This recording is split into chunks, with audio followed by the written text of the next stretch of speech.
Happy day बच्चों। यह है सैन एकेडमी पल्लीकरनई, कक्षा 8वीं, द्वितीय भाषा के हिंदी के अंतर्गत हम लोग आज अलंकार पढ़ने जा रहे हैं। अलंकार का मतलब है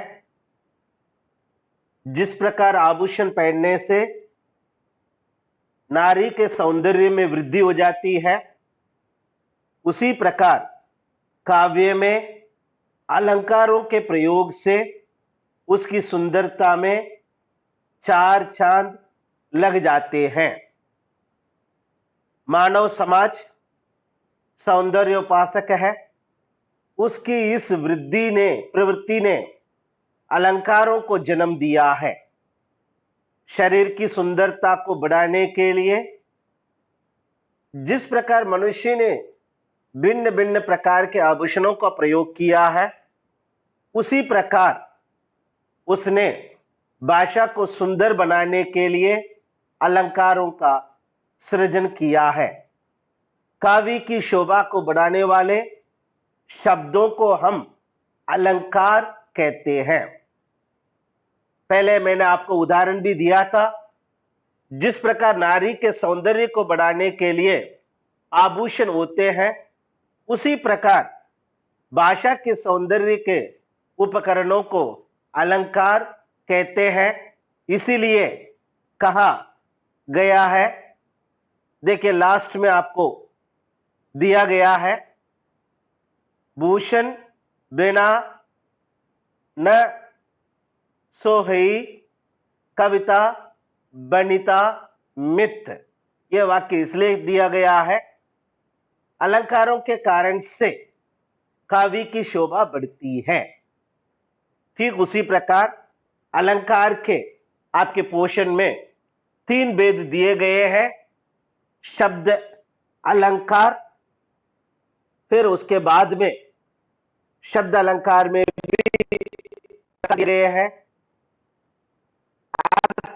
उभय अलंकार। ये 3 अलंकार आपको पोषण में दिए गए हैं। साहित्य में शब्द और अर्थ दोनों का महत्व होता है। इसी आधार पर अलंकारों को भी मुख्य भेद शब्द अलंकार और अर्थ अलंकार है। फिर उसके बाद में उभय अलंकार भी इसमें दिया गया है। वो हमारे पोषण में नहीं है, लेकिन शब्द अलंकार और अर्थ अलंकार ये दो ही हमारे पोषण में दिए गए हैं। उन दोनों के बारे में हम लोग जो है सबसे पहले शब्द अलंकार के बारे में देखेंगे।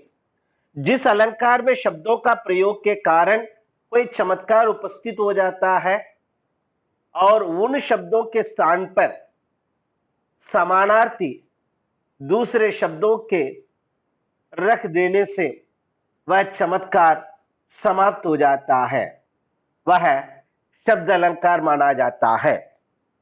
शब्द अलंकार के प्रमुख 3 भेद बताए गए हैं, अनुप्रास, यमक और श्लेष अलंकार। शेष अलंकार या श्लेष अलंकार दोनों कह सकते हैं।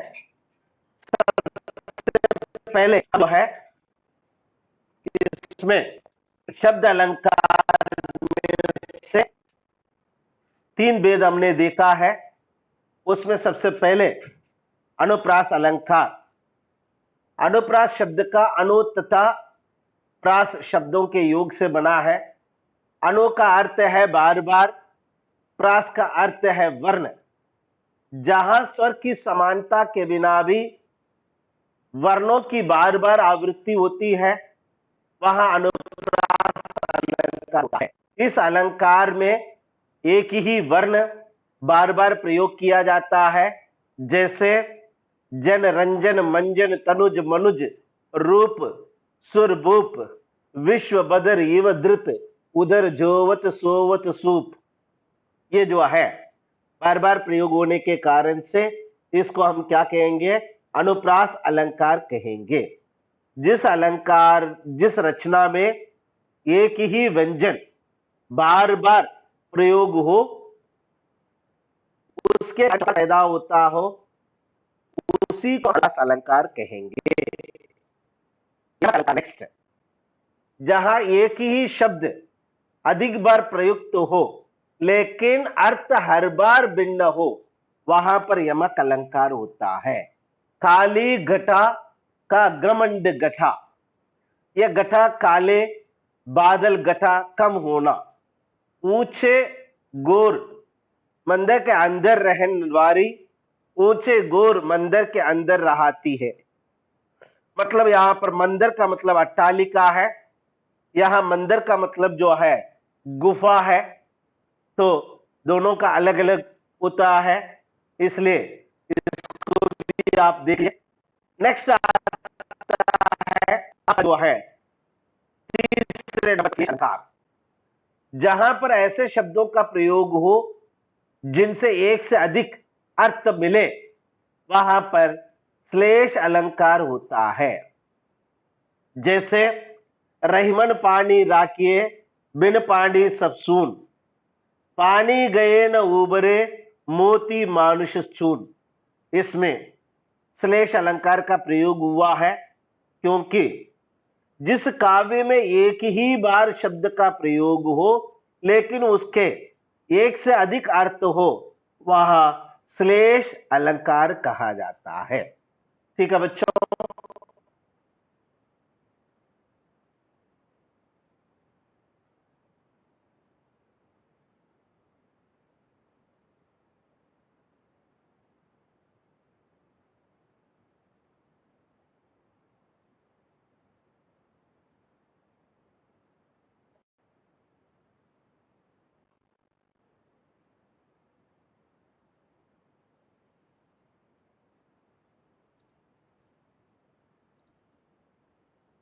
बच्चों, अर्थ अलंकार के बारे में हम लोग पढ़ रहे थे।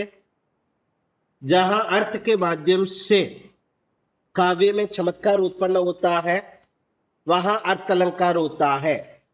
इसके प्रमुख भेद है उपमा, रूपक, अतिशयोक्ति। सबसे पहले हम अर्थ अलंकार के भेद में से उपमा अलंकार के बारे में देखेंगे।